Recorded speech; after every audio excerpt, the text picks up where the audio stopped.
మరో బ్రేకింగ్ నిర్మల్ జిల్లా పెంబి మండలంలో ఉన్న కడం వాగు ఉప్పొంగి ప్రవహిస్తోంది. దీంతో ప్రాణాలు అరచేత పెట్టుకుని వాగు దాటుతున్నారు అక్కడి ప్రజలు. మండలంలోని పసుపుల, కొలంగూడ, హరిచంతాండ, తులసిపేట్ గ్రామాలకు పోవాలి అంటే కడం వాగు దాటాల్సిన పరిస్థితి. గత ప్రభుత్వంలో నిర్మించిన బ్రిడ్జ్ కట్టిన 6 నెలలకే వరదలకు కొట్టుకుపోయింది. దీంతో సమీపంలో ఉన్న 5 గ్రామాల ప్రజలు వాగు దాటాల్సిన పరిస్థితి ఏర్పడింది. ఎగువ కురుస్తున్న భారీ వర్షాలకు కడం వాగు ఉధృతంగా ప్రవహిస్తోంది. అయినా ఏమాత్రం లెక్క చేయకుండా ఆయా గ్రామాల ప్రజలు వాగును దాటుతున్నారు. తక్షణమే ప్రభుత్వం స్పందించి కడం వాగు బ్రిడ్జిను పూర్తి చేయాలని కోరుతున్నారు.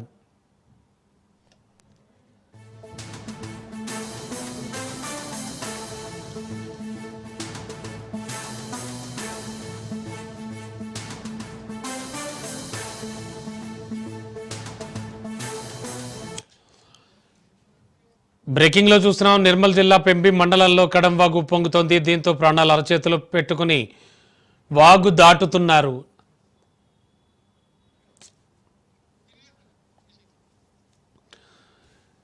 ఇదే అంశానికి సంబంధించి లేటెస్ట్ ఇన్ఫో అందించడానికి మా కరెస్పాండెంట్ శ్రీనివాస్ సిద్ధంగా ఉన్నారు. శ్రీనివాస్, ఈ వాగు చాలా ప్రమాదకర పరిస్థితుల్లో దాటుతున్నారు. మీరు పంపిన విజువల్స్ లో చూస్తుంటే Raj news on screen exclusive live visuals లో మనం చూస్తూ ఉన్నాం. చాలా అత్యంత ప్రమాదకర స్థితిలో ఉన్నారు.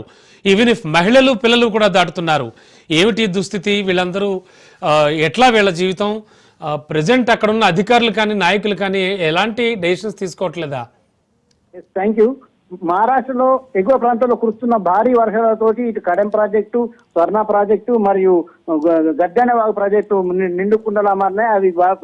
అవి వరదలుగా పొంగుతున్నాయి. అయితే కడెం ప్రాజెక్టు దగ్గర వాగు పొంగి పొరలతో గత ప్రభుత్వం ఇక్కడ ఒక బ్రిడ్జ్ నిర్మించింది.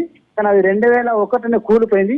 తిరిగి దాని గురించి ఆలోచన కానీ నాయకులు కానీ ఇక్కడ అధికారులు కానీ ఎవరు పట్టించుకోని కారణంగా మళ్ళీ ఇప్పుడు వాగు పొంగడంతో ఈ 5 గ్రామాలు పసుపుల, కొలంగూడ, హరినంద్, తాండ మరియు తులసిపేట ఈ 5 గ్రామాలకు రాకపోక మొత్తం బంద్ అయినాయి. వీళ్ళు పోవాలంటే నాటు పడవతోటన్నా లేకుంటే ప్రాణాలు అరచేతోట్టుకొని తాడు సాయంతో పోయే పరిస్థితి ఉన్నది. ఎందుకంటే ఇక్కడ అధికారులు పట్టించుకోరు. ఇది మారుమూల ప్రాంతం కాబట్టి ఇక్కడ ఎవరు అధికారులు కానీ ఇక్కడ నాయకులు కానీ ఎవరైతే ఇక్కడికి వచ్చి పట్టించుకున్నట్టే మనకు దాఖలు కనిపించలేదు.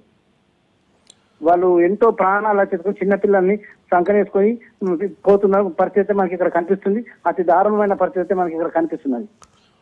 Okay, thank you Srinivas.